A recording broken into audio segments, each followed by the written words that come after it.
Ignorance more frequently begets confidence than does knowledge. Charles Darwin wrote that in 1871, near the end of a book called The Descent of Man, he was not describing his enemies, he was describing the human mind, yours included. There's a moment you know well, even if you have never put it into words.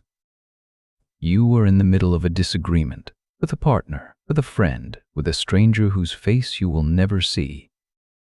And somewhere underneath the words, quietly, you feel it, a small crack, a flicker, a thought you do not say out loud. What if I am the one who is wrong here? Here's the strange part. In that exact moment, most people do not slow down, they speed up. They argue harder. They reach for one more reason, one more example, one more way to win. You have felt this. Everyone has. The instant you sense you might be wrong is often the instant you defend yourself the most. So let us ask the question this whole video turns on. Why does being wrong feel less like learning and more like dying? And why do the people who can say 3 simple words, I was wrong, seem to move through life with a kind of quiet power the rest of us never quite reach? If that flicker of doubt is familiar, if you've ever felt your certainty harden at the very moment it should have softened, stay with me. For most of your life, you've been taught that confidence is strength. The person who speaks first, the person who never hesitates, the person who is sure. We hand them the meeting, we follow them up the mountain, we give them our trust. And being wrong, admitting it out loud in front of other people, feels like the opposite of all that. It feels like weakness. It feels like losing. There's a reason it feels that way, and the reason is old, far older than you. For almost all of human history, we humans lived in small groups, 50 people, maybe 100, groups where your survival depended on your standing. To be wrong in front of the group was not a minor embarrassment. It was a threat to your place in it. A loss of status could mean a loss of protection, of food, of belonging. So, your brain learned to guard your certainty the way it guards your body. It treats an attack on your beliefs almost the same way it treats an attack on your life. That is not a character flaw. That is inheritance. But here is what this video is going to show you.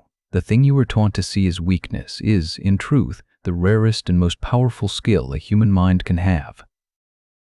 The ability to say, I was wrong, and to mean it, is not the end of your authority. It is the beginning of it. To understand why, we have to start with a strange and uncomfortable fact about confidence itself. The most confident people are very often the least correct. In 1999, 2 psychologists at Cornell University, David Dunning and Dunning-Kruger, published a study with a title that says, Almost Everything, Unskilled and Unaware of It. They gave people tests, grammar, logic, even a test of humor. Then they asked each person to guess how well they had done. The results were almost comic and a little frightening. The people who scored the worst did not just do badly, they were the most confident that they had done well. The lowest performers, the very bottom of the curve, believed they were above average. Sit with what that means. The people with the least skill carried the most certainty. Dunning and Kruger gave this a careful explanation, and it is far more unsettling than a simple joke about arrogant people. The very skills you need to be good at something are the same skills you need to know whether you are good at it. If you do not understand grammar, you cannot see your own grammatical mistakes. If you cannot reason well, you cannot judge the quality of your own reasoning. Your incompetence hides itself from you. The gap is invisible from the inside. This is the part that should make all of us a little quieter. It does not only describe other people. By its own logic, it describes you in every area where you are not yet skilled, and you cannot feel which areas those are. That is the whole point. There is a quiet mirror image to this, and you've probably felt it from the other direction. The more you truly learn about something, the more you begin to see how much you still do not know. The real expert stands at the edge of a vast darkness and feels small in front of it. The beginner cannot even see that the darkness is there. This is why genuine knowledge so often arrives wearing humility, and why empty confidence is so often the loudest voice in the room. The person who is completely sure has usually just not yet seen the true size of the question. And this is not rare. It is the ordinary condition of being human. In 1981, a researcher named Ola Svensson asked a group of drivers a simple question: how good are you compared to everyone else on the road? The overwhelming majority, around 9 in 10, placed themselves in the safer, more skillful half. But that is impossible. Half of all people, by definition, are below the middle. A whole population cannot be above its own average. You have done the same thing in some part of your life without ever noticing. As a friend, as a listener, as a judge of character, almost no one believes they are the difficult one. Your mind quietly rates itself a little better than the evidence allows. And it does it so smoothly that it feels simply like the truth. But the problem goes deeper than skill. It reaches into how your mind builds reality in the first place. Daniel Kahneman, the psychologist who won the Nobel Prize in economics, spent his career studying the two ways your mind thinks. One is fast, automatic, effortless. It jumps to conclusions in a fraction of a second. Kahneman called it System 1. The other is slow, careful, effortful. It is the kind of thinking you use to solve a hard problem on purpose. He called it System 2. System 1 runs your life far more than you would like to admit, and System 1 follows a rule that Kahneman summed up in a single, devastating phrase. What you see is all there is. Your mind does not build its beliefs from all the facts. It builds them from the few facts it happens to have, and then it treats that small, incomplete picture as if it were the entire world. It does not feel incomplete. It feels finished. It feels certain. You do not experience the information you are missing. You cannot. So your confidence rests not on how much you know, but on how smooth the little story in your head feels. And a simple story, built from too little information, feels more coherent than a complicated, honest one. This is why certainty is such a liar. It does not measure the truth. It measures the smoothness of the story you are telling yourself. You can watch this same overconfidence operate in the smallest corner of your week. Think of the last time you guessed how long something would take: a project at work, a simple drive across town, painting a single room. You were probably wrong, and wrong in the same direction. It took longer. It almost always takes longer. Kahneman and his colleague Amos Tversky gave this a name: the planning fallacy. We consistently underestimate how long our own plans will take, even when every similar plan in our past ran late. We do not learn from it because each time the smooth story in our head feels like the exception. This time will be different. It rarely is. Your mind is not built to remember how often it has been wrong. It is built to make you feel certain right now. So your confidence is unreliable, but that alone would be survivable. The deeper trouble is what your mind does when reality finally knocks on the door. In the 1950s, a psychologist named Leon Festinger described something he called cognitive dissonance. The idea is simple, and you have lived it 1,000 times. When you hold two thoughts that do not fit together, the discomfort is almost physical. I am a smart person, and I just did something foolish. Those two cannot sit calmly side by side. The tension hurts. So the mind does something quietly brilliant and quietly dangerous. Instead of changing the belief, it changes the story around it. It was not foolish. It had good reasons. They misunderstood me. The rules were unfair. I was just tired. Your mind would often rather rewrite reality than admit the one simple thing: I was wrong. And it has tools to help. The most powerful one carries a name you have probably heard: confirmation bias. In the 1960s, a British psychologist named Peter Wasson ran a now famous experiment. He showed people 3 numbers, 2, 4, 6, and asked them to discover the hidden rule behind the sequence. People formed a guess, and then they tested it in the worst possible way. They only tried examples that would confirm what they already believed. Almost no one tried to prove themselves wrong. The thought barely occurred to them. This is how your mind works by default. Once you believe something, you go looking for the reasons it is true, and you go blind to the reasons it is not. You do not weigh the evidence, you recruit it. And there is something even stranger underneath. Most of the time, you do not even know how little you understand. In 2002, two cognitive scientists, Leonid Rosenblit and Frank Kiel, gave this a name: the illusion of explanatory depth. They asked people simple questions. How does a zipper work? How does a flushing toilet actually function? How does a lock open with a key? People were confident.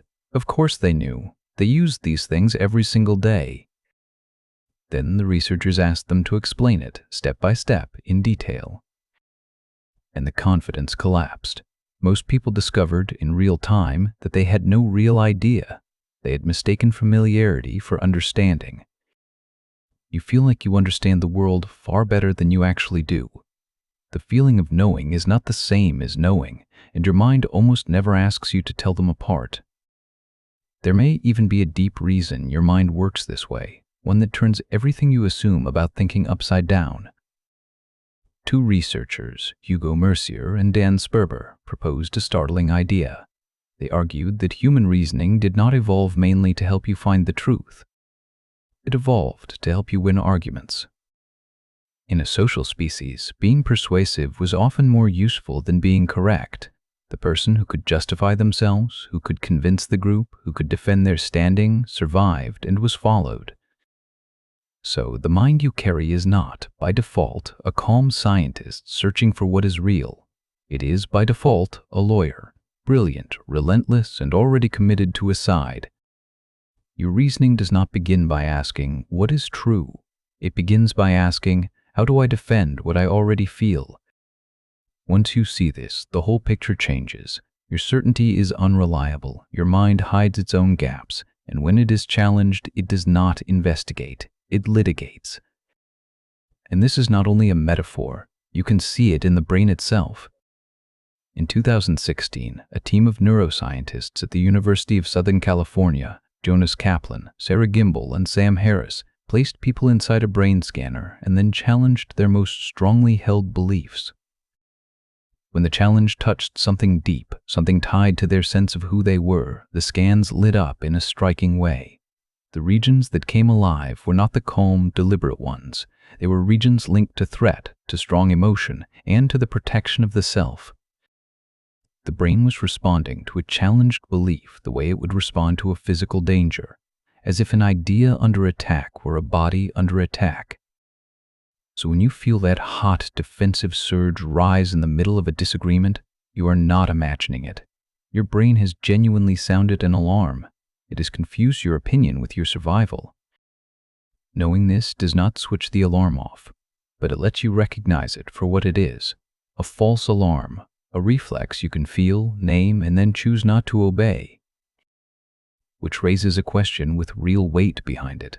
If this is how the mind works, what does it actually cost us out there in the world when no one can admit that they are wrong?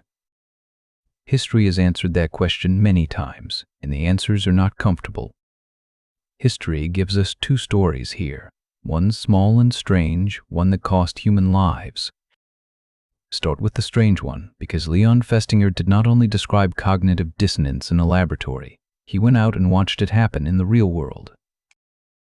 In the 1950s, he heard about a small group who believed the world was about to end on a specific date. A great flood was coming. They had given away their possessions. Some had left their jobs and their families. Festinger and his colleagues did something bold. They joined the group, quietly, to watch what would happen when the prophecy failed. The night came. The believers gathered and waited. The promised hour arrived. And nothing happened. Now think about what you would expect. The prediction was wrong, completely, undeniably wrong. Surely the believers would wake up, see their mistake, and walk away. That is not what happened. Instead, the leader announced that their faith had been so strong that the world had been spared. They themselves had saved it. And the group, far from collapsing, became more convinced than before. People who had been quiet now went out to preach. They believed harder. Festinger had watched it with his own eyes. When the evidence against a belief becomes overwhelming, people do not always abandon the belief. Sometimes they double down. That is cognitive dissonance at full strength. The cost of admitting they were wrong had grown so high, so total, that rewriting reality felt easier than facing it. You might tell yourself you would never be like them, but the machinery in their minds is the same machinery in yours. The only difference is the size of the thing they could not let go. That story is strange, but no one died in it. The second story is different. In 1847, in a hospital in Vienna, a doctor named Ignaz Semmelweis noticed something terrible. Women were dying after childbirth in great numbers from what was then called childbed fever, but the deaths were not random. In one ward, the one run by doctors, far more mothers died than in another ward run by midwives. Semmelweis searched for the difference, and he found it. The doctors, between examining living patients, were also performing autopsies on the dead. Then they walked with unwashed hands straight to the beds of women giving birth. He had a radical idea for his time. He asked the doctors simply to wash their hands in a chlorine solution before each birth. And the deaths collapsed. The number of mothers dying fell dramatically, almost at once. He had found something that worked. The evidence was right there in front of everyone. And the medical establishment rejected him. To accept Semmelweis was to accept something unbearable. It meant that the doctors themselves, the educated, respected men of medicine, had been carrying death from one bed to the next on their own hands. It meant they had been killing the very patients they were trying to save. That admission was too heavy to lift, so instead of changing, many of them attacked him. His ideas were dismissed. His career came apart. He died years later alone in an asylum. And mothers kept dying for years longer from a cause that was already understood and already preventable, because the people who could have stopped it could not bear to admit that they had been wrong. There is even a name for this now, the Semmelweis reflex. The reflex to reject a new truth simply because it threatens what we already believe about ourselves. Let that land. People died, not because the answer was unknown, but because admitting it was too painful. This is the real cost of certainty, and it is why the opposite skill is not a soft, gentle little virtue. It is a kind of power. So here is the term this whole video has been walking toward. If admitting you are wrong is so hard and so rare, then the people who can do it have access to something almost no one else has. Consider a simple question. Who is actually good at predicting the future? A political scientist named Philip Tetlock spent decades trying to find out. He gathered hundreds of experts and asked them to make specific, testable predictions about world events. Then he waited for years to see who turned out to be right. The first finding was humbling. On average, the experts were barely better than chance. And the most famous, most confident voices, the ones who were most certain on television, were often the worst of all. But a smaller group did far better than everyone else. In his later work, Tetlock called them super forecasters. And what made them different was not raw intelligence. It was not access to secret information. It was the way they held their own beliefs. The super forecasters treated their opinions not as treasures to be defended, but as guesses to be tested. When new evidence arrived, they updated in small, honest steps. They were comfortable saying, "I was a little wrong about that, let me adjust." The confident experts had one big idea and defended it to the bitter end. The super forecasters had many small ideas and corrected them constantly. The people who were willing to be wrong again and again in tiny increments ended up being the most right. Read that again, slowly, because it is the entire secret of this video. Being willing to be wrong is not the price you pay for being right. It is the path to it. The psychologist Adam Grant has a phrase for this skill. He calls it confident humility. It sounds like a contradiction. It is not. It means having enough confidence in your own worth to survive the discovery that one of your beliefs was wrong. Grant describes how most of us, when we think, slip into one of three familiar roles. We become a preacher, defending our sacred beliefs, or a prosecutor, attacking the beliefs of other people, or a politician trying to win the approval of our crowd. All three have one thing in common. The goal is not to find the truth. The goal is to win. There is a fourth way to think, and Grant points to it as the rarest and most valuable of all: to think like a scientist. A scientist, at their best, does not fall in love with a belief. They hold it loosely. They go looking for the experiment that could prove it false. They treat being wrong not as a humiliation, but as information, as progress. There is a reason this way of thinking remade the entire world. The philosopher Karl Popper argued that what separates real science from mere opinion is a single, almost shocking rule. A real idea must be the kind of thing that could, in principle, be proven wrong. A belief that can explain away every possible outcome, that can never be tested, that can never fail, is not strong. It is empty. Knowledge does not grow by collecting reasons that we are right. It grows when someone dares to be proven wrong and survives it and learns. Every breakthrough you have ever benefited from, every medicine, every machine, every idea that lifted us forward, began with someone willing to say, "What we believed before, this was mistaken." Admitting ignorance is not the enemy of progress. It is the engine of it. And this is not some modern discovery. It is, in fact, one of the oldest ideas we have.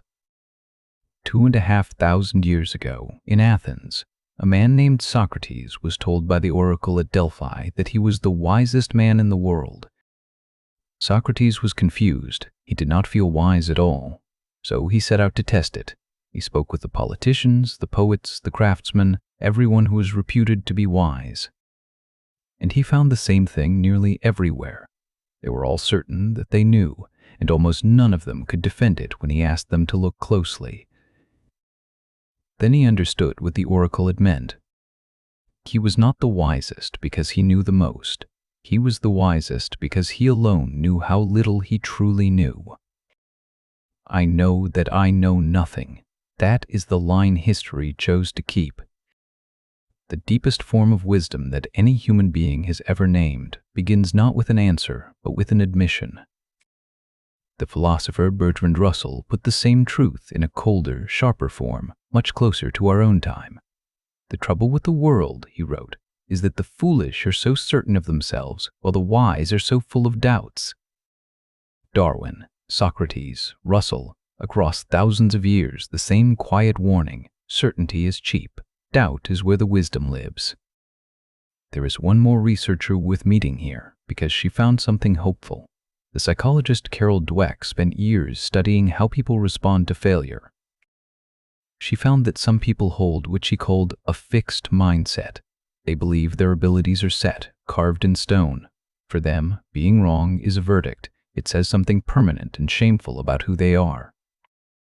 Others hold a growth mindset. They believe their abilities can change with effort. For them, being wrong is not a verdict. It is simply feedback, a signal pointing at where to grow next. And here is the gift in her work. Which mindset you carry is not fixed either. It can change. You can learn to hear the words, "I was wrong," not as an ending, but as a door. Now bring all of this home, out of the laboratories and the history books and into your own life, into this week. Because you do not live in a study, you live in conversations. Think of the last real argument you had with someone you love. Somewhere inside it, there was probably a moment, small, almost invisible, when you sensed you had gone too far, or that they had a point, or that the thing you were defending was not even the thing you actually cared about. And you had a choice. You could soften and say, you might be right, or you could defend the wall. Most of us defend the wall, not because we are bad people, because in that moment the wall feels like us. An attack on the position feels like an attack on the self. But here is what the research has been pointing at the entire time. The wall is not protecting you, it is isolating you. Every time you make being right more important than being close, you trade a little connection for a little pride. And it is a terrible trade because the pride fades by morning and the distance stays. There are two words that can end an argument faster than any clever point. They are not "I win." The words are, "You are right," or even just, "I had not thought of it that way." Try to remember the last time someone said that to you, genuinely, without a trace of sarcasm. Do you remember how it felt? You did not lose respect for them. You trusted them more. Their willingness to bend made them feel stronger to you, not weaker. That is the superpower, seen from the outside. The person who can admit they were wrong becomes the person everyone else feels safe to be honest around.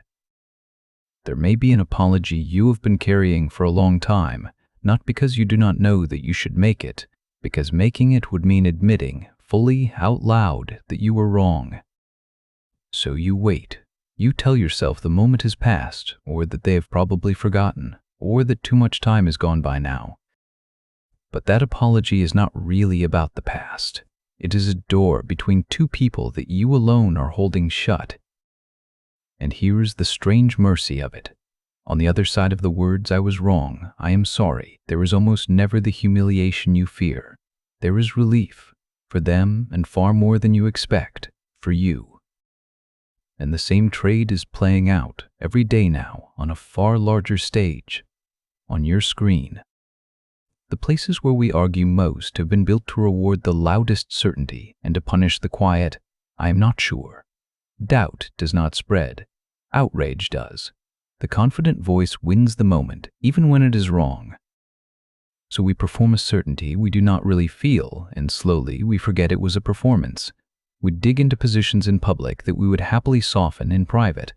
The mask grows into the face. And it works the same way inside your own head with the beliefs you have carried for years. Somewhere in you is an opinion you formed a long time ago when you knew far less than you know now, about a person, about the world, about yourself and what you are capable of or not. You may have outgrown it without ever noticing, but you keep defending it out of pure habit, the way you keep wearing clothes that no longer fit simply because you have always worn them. What would it mean to let one of those beliefs go? To say quietly to no one but yourself, "I used to think this, and I was wrong." That is not a loss. That is the sound of a mind that is still alive. A fixed belief feels safe, but a mind that can no longer change is not strong. It is just finished. So what do you actually do with this? Because it is not enough to simply want to be more open. The old machinery is still running underneath you. There are 3 small practices, and each one is a way of turning down the volume on your inner lawyer. The first is a single question. Before you defend a belief, ask yourself, what would change my mind? If the honest answer is nothing, then what you are holding is not knowledge. It is faith, or it is fear, wearing the costume of knowledge. The second is harder. Try to argue the other side, as well as the person who believes it would. Not the weakest version of their view, the strongest. If you cannot make their best case, then you do not understand the disagreement well enough to be certain you've won it. The third is the deepest of all. Separate your ideas from your identity. You are not your opinions. You are the person who holds them and who is allowed to set them down. When a belief is proven wrong, you have not lost a piece of yourself. You have upgraded one. None of this is loud. None of it wins the argument in the moment. It only does something quieter and far more valuable. It keeps you in contact with what is real. So if you recognize yourself anywhere in this, in the doubling down, in the defended wall, in the certainty that hardened at exactly the wrong moment, hear this clearly. You were never weak for it, and you are not a fool. You were running ancient software in a brain that learned across millions of years that to be wrong in front of the group was dangerous. Your certainty was never really arrogance. Underneath it, almost always, there was fear, the fear of losing your place, the fear of not being enough if you did not have the answer.